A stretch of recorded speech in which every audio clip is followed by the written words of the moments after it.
know those moments when all your worries hit again and eat your time. So let's just pretend that it'll work out in the end and turn out fine. Yeah. Every night crashes down on you like an avalanche, opening up the deepest parts of our thoughts, and all you find is deeper shades of blue. So let's dance for hours, letting time pass like the wind. What's on your mind? Leave that behind and let loose. Show your problems out the door and let loose. Ain't no worries on the dance floor. Just let the weight of your shoulders show 'em what you're made of. Right here, right now.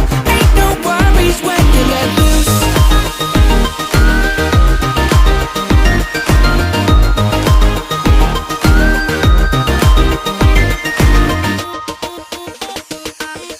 Tonight let's remember that the past is in the past, and it's our time.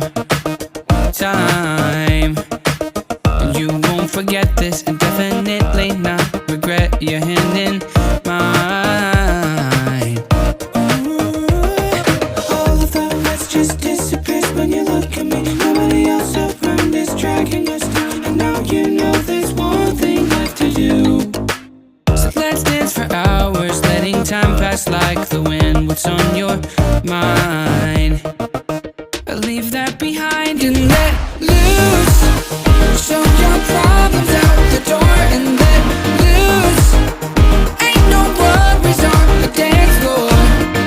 Just let the weight of your shoulders show 'em what you're made of. Right here, right now. Ain't no worries when you let loose.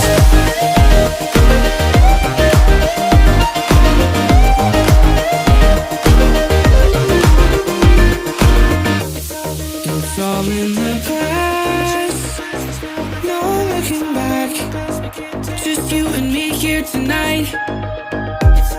We can't change the past.